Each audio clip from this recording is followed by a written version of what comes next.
नमस्कार, आप देख रहे हैं गर्ग मीडिया और मैं पुष्कर कुमार। आज हम बात करेंगे देश के कुछ हिस्सों में लोकसभा और विधानसभा का उपचुनाव हुआ है। इसमें सबसे बड़ी पार्टी बीजेपी और अन्य पार्टी का क्या हाल है, हम बात करते हैं। सबसे पहले देश में 1 लोकसभा और 4 विधानसभा सीटों पर उपचुनाव के नतीजे आ गए हैं।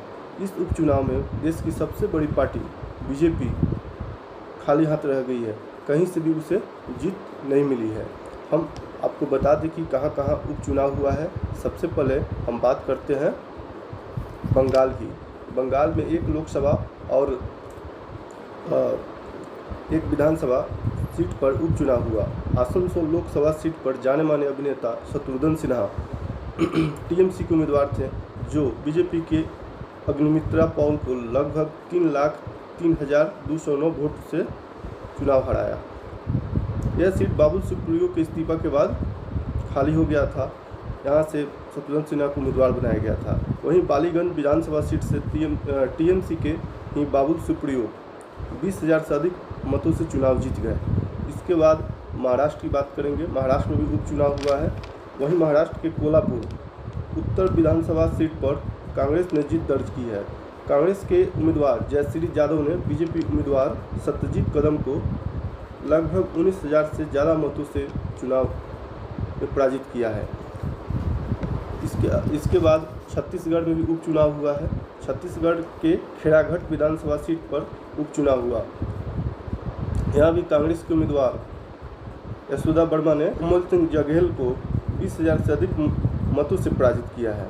सबसे बड़ा मुद्दा है बिहार का। बिहार का बोचहा विधानसभा बीजेपी के लिए सबसे बड़ी नाक की सवाल हो गई थी। वहाँ बीजेपी ने दिन रात एक कर दिया था, तब भी चुनाव वहाँ बीजेपी ने हार गई। बीजेपी हार गई, पूरी तरह से हार गई। हम बात करते हैं बिहार विधानसभा के बोचहा सीट पर उपचुनाव में आरजेडी ने बड़ी जीत हासिल की है।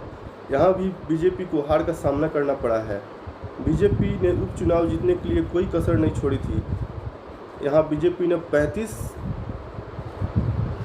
35 पंचायतों में 35 विधायकों के अलावा 16 विधान परिषद सहित लोकसभा और राज्यसभा सदस्यों को भी मैदान में उतारा था,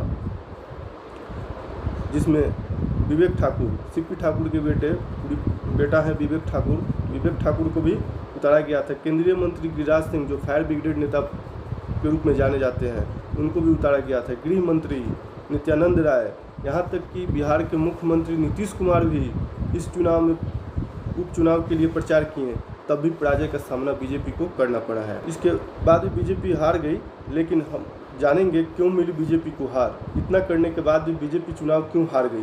बीजेपी से धीरे धीरे स्वर्ण यानी खासकर अगड़ी जाति में भूमियार छिटक रहे हैं, क्योंकि बीजेपी धीरे धीरे भूमियारों को दरकिनार करते जा रही है। उनको ना टिकट दिया जा रहा है, ना पार्टी में मान सम्मान दिया जा रहा है। स्वर्ण हमेशा बीजेपी का वोट बैंक रहा है।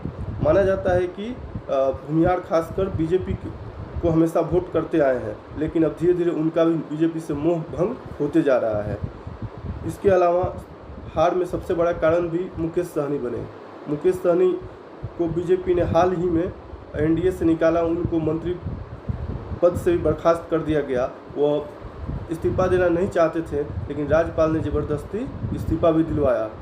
और आशुतोष कुमार हैं, जो भूमियार समाज को प्रतिनिधित्व करते हैं, भूमियार समाज के नेता के रूप में उभर रहे हैं, उन्होंने भी बीजेपी को हराने के लिए आरजेडी के साथ घूम कर वोट मांगा। इसका परिणाम आप देख रहे हैं कि किस कदर भूमियार से लेकर मलाह से लेकर पासवान भी बीजेपी से नाखुश नजर आए। बोचहा विधानसभा में किसको कितना वोट मिला, इसके बारे में भी हम चर्चा करेंगे। बोचहा विधानसभा उपचुनाव में आरजेडी के प्रत्याशी अमर पासवान ने बीजेपी के बेबी कुमारी को 36,653 वोटों से शिकस्त दी।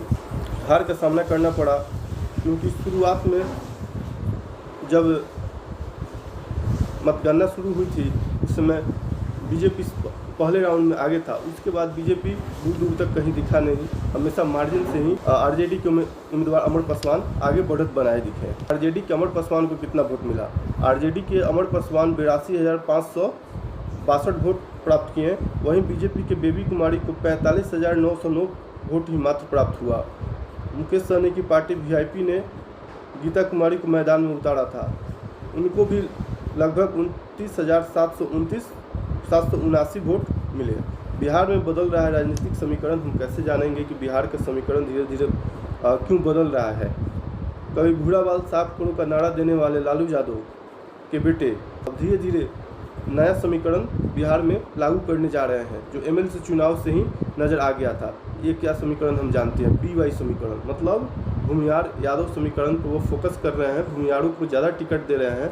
हम देखें एमएलसी चुनाव में किस कदर भूमिहार 5 प्रत्याशी थे, उनमें 3 ने जीत भी दर्ज की थी और एक मोतिहारी से बबलू देव जीतते हार गए थे। अब हम बात करते हैं कि बीजेपी को अब समय रहते स्वर्णों को और ख़ास करके भूमिहार ब्राह्मण को अपने पार्टी में तरजीह देना होगा, क्योंकि आगामी विधानसभा चुनाव भी 25 में होगा और उससे पहले तो लोकसभा चुनाव 2024 में होने वाला है। इसको लेकर मंथन करना पड़ेगा, क्यों उनका हमेशा परंपरागत वोट रहने वाला भूमिहार ब्राह्मण वोट क्यों खिसकते जा रहा है। और मेरे चैनल को आप सब्सक्राइब करें, लाइक करें और देश दुनिया की ऐसी राजनीतिक खबरों के लिए हम आपके सामने हमेशा कुछ ना कुछ लाते रहेंगे। धन्यवाद।